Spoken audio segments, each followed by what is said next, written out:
आज आहे 12 मार्च 2026. म्हणजेच काय रे, यशवंतराव चव्हाण यांचा जन्मदिवस. ओके. आणि पूर्ण महाराष्ट्रभर नव्हे तर पूर्ण देशभर यांचा जन्मदिवस उत्साहाने साजरा केला जातो, सेलिब्रेट केला जातो, जन्मोत्सव साजरा केला जातो. कारण हे आधुनिक महाराष्ट्राचे शिल्पकार म्हणून ओळखले जातात. यांनी महाराष्ट्राची पायाभरणी केली, महाराष्ट्राच्या विकासाची पायाभरणी केली. बघा, दिल्लीचेही तख्त राखतो महाराष्ट्र माझा, किंवा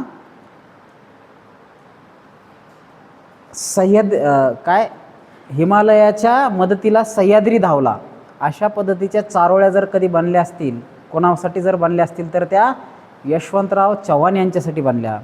कारण यांनी ज्यावेळेस भारत चीन युद्ध झालं होतं आणि हवालदिल झालेल्या भारतीय सैन्याला पुनर्जीवन देण्याचं काम, त्यांचा मनोधैर्य वाढवण्याचं काम कोणी केलं होतं? यशवंतराव चव्हाण यांनी संरक्षण मंत्री झाल्याच्या नंतर केलं होतं. म्हणून हतबल झालेल्या हरलेल्या सैन्याला उभारी देण्यासाठी हिमालयाच्या मदतीला सह्याद्री धावला, किंवा भारताच्या दिल्लीच्या मदतीला तख्ताला वाचवण्यासाठी सह्याद्री धावला. अशा पद्धतीच्या चारोळ्या तयार करण्यात आल्या. आणि यशवंतरावांना एवढं उच्चतेने बघितलं जातं पूर्ण भारतामध्ये, कारण त्यांचं योगदान तेवढं आहे.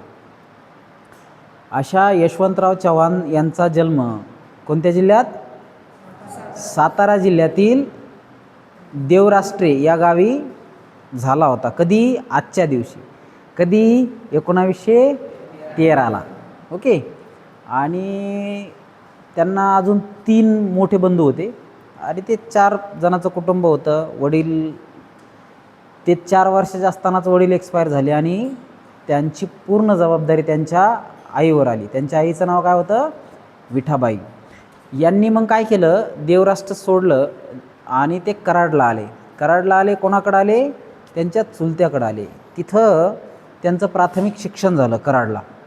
त्याच्यानंतर पुढं ते ग्रॅज्युएशनसाठी कुठं गेले? राजाराम महाराज इन्स्टिट्यूट, कुठलं? कोल्हापूरचं. तिथं गेले. तिथं त्यांनी ग्रॅज्युएशन कंप्लीट केलं. तिथून त्याच्यानंतर पुण्यामध्ये त्यांनी लॉ कंप्लीट केला. तर हे झालं त्यांचं शैक्षणिक.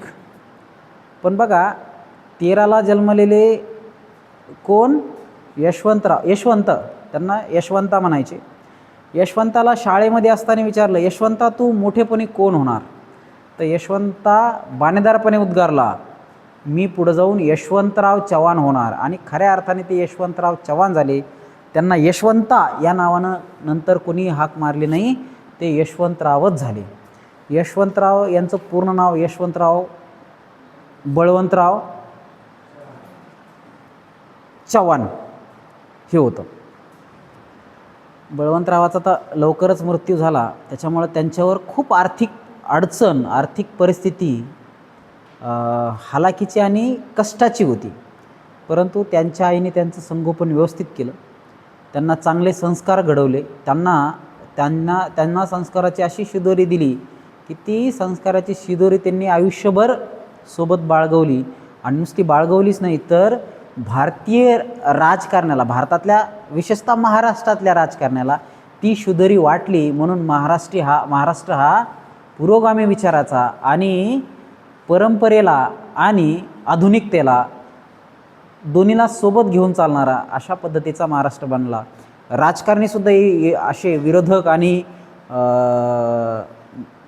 सरकारमधील मंत्री एका पंक्तीमध्ये जेवायचे, अशा पद्धतीची संस्कृती जर कोणी त्याची पायाभरणी केली असेल तर ती यशवंतराव चव्हाण यांनी केली. आजची परिस्थिती खूप वेगळी. आज विरोधकांना काय त्यांना कशा पद्धतीने पाण्यात बघितलं जातं हे सगळ्या दुनियाला माहिती आहे.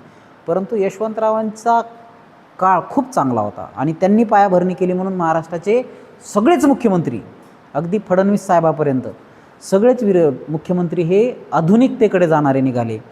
अगदी वसंतराव नाईक असतील, वसंतदादा पाटील असतील, शंकरराव चव्हाण असतील, अंतुले साहेब असतील, किंवा जे कोणी असतील, सगळेच हे, अगदी शरद पवारसुद्धा यांनी खूप मोठं योगदान दिलं आणि महाराष्ट्राला एक चांगल्या पद्धतीचं उच्च स्थान प्राप्त करण्यासाठी योगदान दिलं.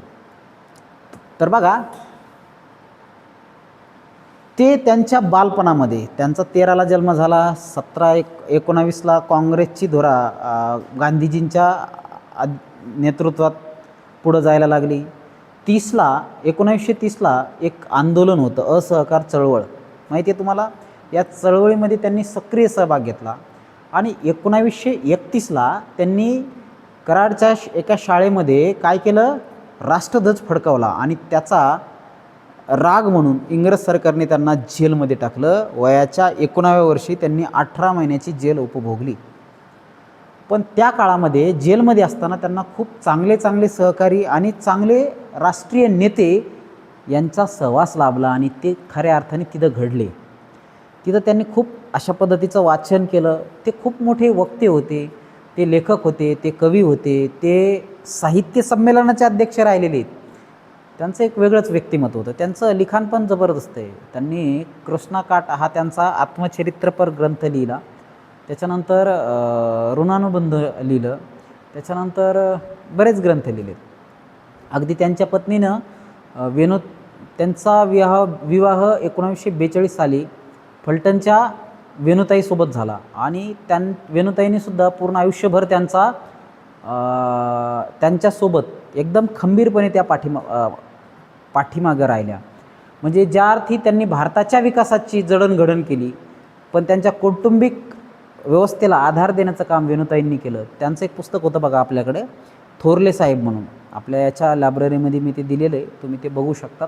तुम्हाला संधी आली तर ते वाचा, खूप सुंदर पुस्तक, थोरले साहेब म्हणून. तर बघा, ह्या वेणुताईसोबत विवाह झाला. नंतर 42लाच छोडो भारत आंदोलन झालं आणि त्या आंदोलनामध्ये परत त्यांना जेल झाली.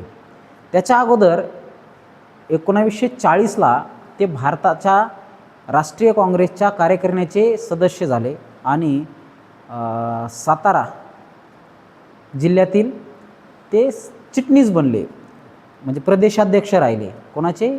काँग्रेसचे, राष्ट्रीय काँग्रेसचे. आणि नंतर 46ला ते मुंबई प्रांतासाठी दक्षिण सातारा या विधानसभेतून निवडून आले आणि विधानसभेमध्ये ते गेले आणि ते काँग्रेसच्या कार्यकारिणीचे अध्यक्ष राहिले 1946ला. आणि 46ला जे सरकार स्थापन झालं होतं, हंगामी सरकार, तर याच्यामध्ये त्यांनी मंत्रिपदसुद्धा भूषवलं.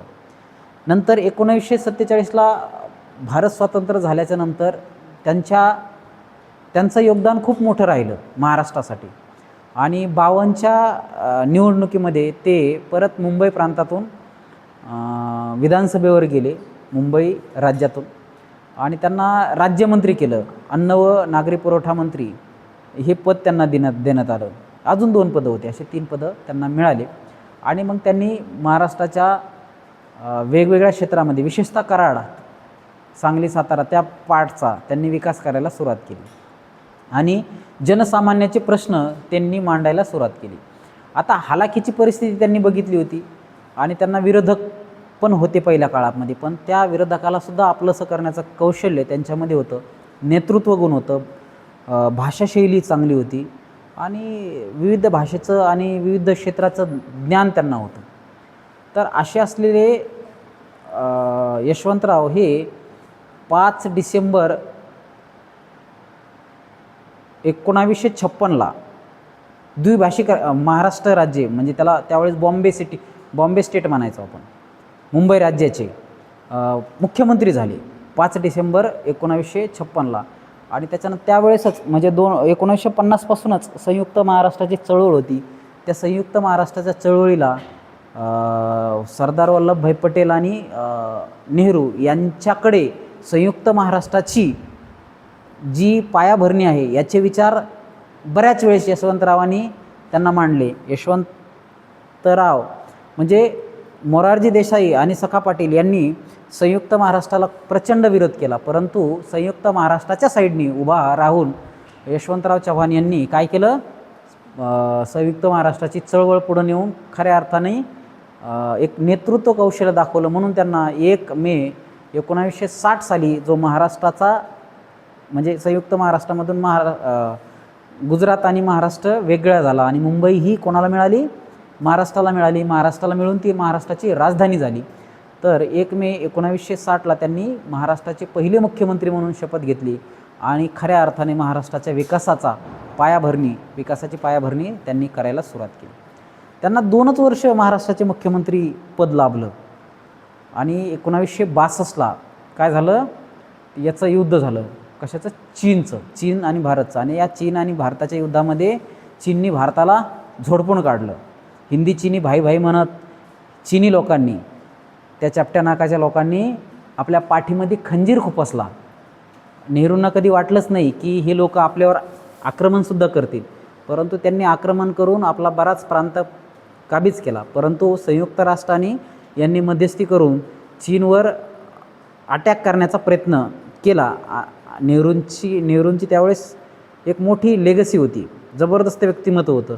नेहरूंनी आवाहन केल्याच्यानंतर बरेच राष्ट्र भारताच्या मदतीला धावून आले, परंतु चीनला हे कळालं की हे जर भारताच्या मदतीला धावून आले आणि तर आपला पराभव झाला तर ते आपल्याला खूप महागात पडन. म्हणून त्यांनी लगेच असं वातावरण दिसलं का शस्त्रसंधी केली आणि ते मागंसुद्धा हटले. म्हणजे त्यांनी जेवढा प्रदेश काबीज केला होता त्यातला बराच प्रदेश त्यांनी वापस दिलायसुद्धा.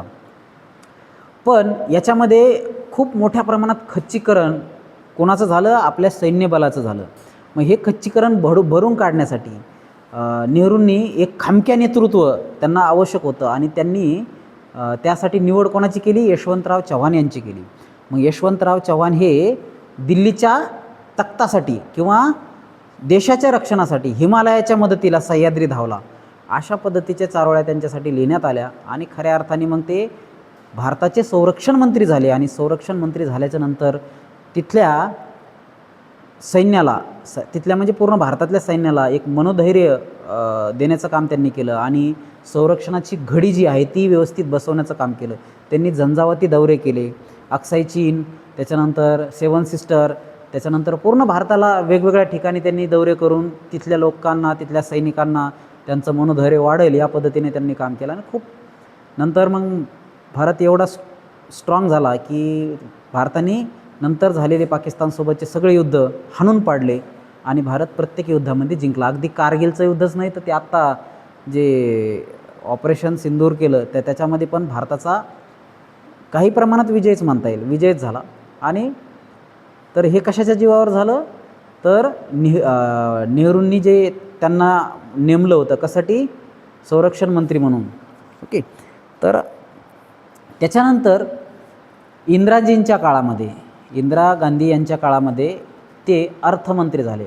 ज्यावेळेस ते अर्थमंत्री झाले तर त्यांनी त्यातला एक निर्णय, खामक्या निर्णय घेतला, भयानक निर्णय घेतला किंवा धैर्याचा एक निर्णय घेतला की जे रियासती होत्या भारतातल्या, प्रिन्सी स्टेट म्हणतो आपण, प्रिन्सली स्टेट, त्या सगळ्या रियासती भारतामध्ये विलीन झाल्या होत्या. जसं की हैदराबादचा निजाम असेल, काश्मीरचे राजे असतील, महाराष्ट्रातले काही छोटे छोटे संस्थान असतील, जसं की खूप सारे संस्थान होते. ओके. बडोद्याचं संस्थान वेगळं, त्याच्यानंतर करवीर संस्थान वेगळं, त्याच्यानंतर कोल्हापूरची गादी वेगळी. तर ह्या सगळ्या संस्थानिकांना काय भेटायचं? शासनाकडून भत्ता भेटायचा. तर हे भत्ता रद्द करण्याचं काम कोणी केलं? तर यशवंतराव चव्हाण यांनी केलं. त्याच्यानंतर रिफॉर्मेशन केलं. शेती खूप काही लोकांना शेकडो एकर शेती राहायची, मग त्या शेतीचं विकेंद्रीकरण करण्याचं काम केलं. त्याच्यानंतर महाराष्ट्रामध्ये पंचायत राज, पंचायत समिती आणि पंचायतचं जाळं निर्माण करण्याचं काम कोणी केलं असेल? तर यशवंतराव चव्हाण यांनी केलं. सहकार क्षेत्र याची वाटचाल, सहकार्याची स्थापनाच त्यांनी केली. महाराष्ट्रामधले सहकार क्षेत्र, सहकारी कारखाने दिसतात का तुम्हाला? सूतगिरण्या, दूध डेअरी आणि साखर कारखाने याचं जाळं उभारण्यासाठी त्यांनी खूप मोठं योगदान केलं. खूप मोठे विद्यापीठं त्यांनी स्थापन केले त्या काळात. जसं की आपलं मराठवाडा विद्यापीठ, त्याच्यानंतर त्याचं नाव डॉक्टर बाबासाहेब आंबेडकर मराठवाडा विद्यापीठ पडलं. पण मराठवाडा विद्यापीठाची स्थापनासुद्धा त्यांनीच केली. अगदी कृषी विद्यापीठ परभणीचं, त्याची स्थापना त्यांनीच केली. आता त्यांच्या नावाने एक विद्यापीठ आहे नाशिकला, यशवंतराव चव्हाण मुक्त विद्यापीठ. पूर्ण भारतामधले कोणताही विद्यार्थी मुक्तपणे वयाची अट नसताना तो ॲडमिशन घेऊन डिग्री कंप्लीट करू शकतो. तर त्यांनी शैक्षणिक दालनं खुले केले. औद्योगिक क्रांतीसाठी MIDCची स्थापना कोणी केली? तर यशवंतराव चव्हाणांनी केली.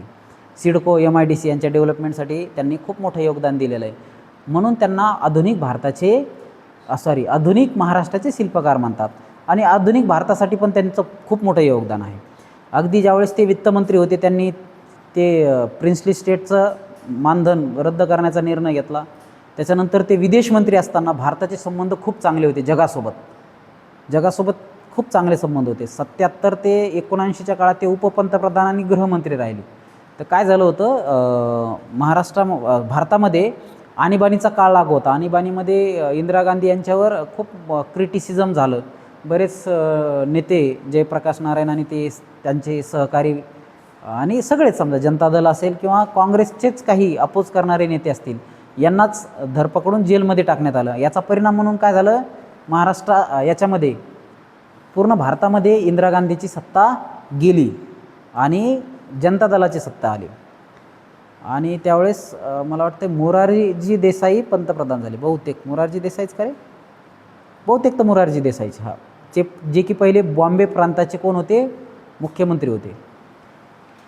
तर ते पंतप्रधान झाले. तर त्यावेळेस अपोजिशनमध्ये किंवा अपोजिशनला काय म्हणतात, विरोधी पक्षनेतेपद कोणाकडे आलं, तर यशवंतराव चव्हाणकडे आलं. त्यांनी ते विरोधी पक्षनेतेपदसुद्धा अतिशय उत्तमरित्या आणि योग्यरित्या पार पाडून त्यांची जबाबदारी त्यांनी पार पाडली. त्याच्यानंतरच्या काळामध्ये परत ते उपपंतप्रधान झाले, गृहमंत्री झाले. गृहयुद्ध, इंदिरा गांधी यांची हत्या, ह्या सगळ्या गोष्टीमध्ये जे गृहयुद्ध निर्माण झालं होतं, तर त्यासाठी त्यांना हे कंट्रोल करण्यासाठी एक चांगलं व्यक्तिमत्व गरजेचं होतं. म्हणून परत त्यांना गृहमंत्री करण्यात आलं. उपपंतप्रधान पदसुद्धा देण्यात आलं. त्यांना 2 वेळेस पंतप्रधानांनी हुलकणी दिली. म्हणजे इंदिरा गांधीच्या मृत्यूनंतर त्यांना चान्स होता आणि त्या अगोदर इंदिरा गांधीच्या अगोदर म्हणजे ज्यावेळेस लालबहादूर शास्त्री गेले त्याही वेळेस त्यांना चान्स होता. परंतु तेवढ्या मोठ्या प्रमाणात त्यांच्या पाठीमागं असं प्रचंड असं पाठबळ म्हणजे काय, एक नेतृत्व गुणासाठी लागणारं जे पाठबळ होतं, संख्याबळ ज्याला आपण म्हणतो, ते नसल्याकारणानं आणि त्यांनी पण तेवढा इंटरेस्ट न दाखवल्यामुळं ते पंतप्रधान होऊ शकले नाही. पण भारताचे 5वे उपपंतप्रधान म्हणून त्यांनी कार्यकाल सांभाळला आणि उत्तमरित्या सांभाळला. हे झालं त्यांच्या राजकीय व्यक्तिमत्वाबद्दल. ते कीर्तनाचे त्यांना खूप आवड होती. क्रीडा क्षेत्रामध्ये किंवा कला क्षेत्रामध्ये त्यांना खूप आवड होती. त्यांनी त्यावेळेस प्रोत्साहनासाठी वेगवेगळे भत्ते त्यांनी नेमले. त्याच्यानंतर त्यांना पद्मविभूषण हा पुरस्कारसुद्धा मिळाला. त्यांच्या नावानं टपालाचे काय म्हणतात तर त्याला, पोस्टाचे तिकीट बनले. आता त्यांचं लेखन क्षेत्रामधलं आणि शैक्षणिक क्षेत्रामधलं योगदान, तर त्यांनी महाविद्यालय, शाळा, कॉलेज तर उभारल्या, परंतु त्यासाठी कंपल्सरी शिक्षण याचा पुरस्कार केला. महिलांसाठी त्यांनी महिलांच्या उद्धारासाठी त्यांनी काम केलं. त्याच्यानंतर जे हिंदू कोड बिल वगैरे आहे त्याच्यामध्ये बी त्यांनी काही सजेशन नेमले. त्याच्यानंतर त्यांनी सामाजिक म्हणजे फुले शाहू आंबेडकरांचा वारसा पुढं आणण्याचं काम जर कोणी केलं असेल तर ते यशवंतराव चव्हाण यांनी केलं. त्यामुळं महाराष्ट्र हा सुसंस्कृत, चांगल्या विचाराचा आणि आधुनिकतेकडे जाणारा, आज जर महाराष्ट्र भारतामध्ये 1 नंबरचं राज्य आहे, तर त्यासाठी पायाभरणी जर कोणी केली असेल तर कोणी केली, यशवंतराव चव्हाण यांनी केली. यशवंतरावांची पुस्तकं आहेत बरेच. त्यांनी लेखन क्षेत्रामध्ये, कला क्षेत्रामध्ये पण खूप चांगलं काम केलं. ते साहित्य संमेलनाचे अध्यक्ष राहायचे. कराडचा साहित्य संमेलन 75मध्ये ते स्वागताध्यक्ष होते. त्यांचे भाषणं ते याच्यामध्ये अवेलेबल आहेत, यूट्यूबवर तुम्ही बघू शकता. खूप सुंदर असं आणि थोर असं व्यक्तिमत्व म्हणजे यशवंतराव चव्हाण. यांच्या विचारांचे एवढे मोठे याचे एवढे उत्तुंग विचार आहे की ते जर अजून काही काळ राहिले असते तर कदाचित भारताचे पंतप्रधान तर झालेच असते, पण त्यांनी महाराष्ट्राचा खूप विकास केला असता. कारण भले त्यांनी वित्तमंत्री म्हणून, विदेश मंत्री म्हणून, त्याच्यानंतर रक्षामंत्री म्हणून, उपपंतप्रधान म्हणून, गृहमंत्री मंत्री म्हणून जरी ते भारतात राहिले असले तरी भारताचं नेतृत्व करत असताना महाराष्ट्राकडे त्यांनी कधीही कानाडोळा केला नाही. महाराष्ट्रांना भरभरूनच दिलं, म्हणून त्यांना आधुनिक महाराष्ट्राचे शिल्पकार असे म्हणतात. तर यांच्या जयंतीनिमित्त तुम्हाला सर्वांना खूप खूप शुभेच्छा. त्यांच्या जीवनातला एक छोटासा किस्सा सांगतो. एकदा आचार्य अत्रेंनी त्यांच्यावर टीका केली होती, की वेणुताईवर टीका केली की निपुत्रिक म्हणून त्यांना संबोधलं होतं, निपुत्रिक. तर यशवंतराव त्यांना काही त्यावेळेस बोलले नाही, पण त्यांनी एक पत्र पाठवलं की आदरणीय अत्रेजी, आपल्या विचारांना मी मान सन्मान देतो. पहा कोणी पत्र पाठवलं आहे, कोणी पत्र पाठवलं आहे. त्यावेळेस कोण होते ते? केंद्रामधले मंत्री होते. त्यांनी पत्र पाठवलं आहे अत्रेंना आणि काय म्हणले की माझी पत्नी ही 1942च्या छोडो भारत आंदोलनामध्ये इंग्रजाच्या लाठीची शिकार झाली आणि ज्यावेळेस इंग्रजांनी लाठीमार केला त्यावेळेस त्यांचा गर्भाशय निकामी झाला आणि त्या परत कधीच माता होऊ शकणार नाही असं डॉक्टरांनी सांगितलं. त्यामुळं आज आम्ही निपुत्रिक आहोत. अशा पद्धतीचं पत्र अत्र्यांना कोणी पाठवलं? यशवंतराव चव्हाण यांनी पाठवलं. आणि बघा विचार करा कसले लोक असतील ते. म्हणजे ते कोण? केंद्रातले मंत्री, मुख्यमंत्री नाही, त्याहीपेक्षा खूप मोठ्या पदावरचे.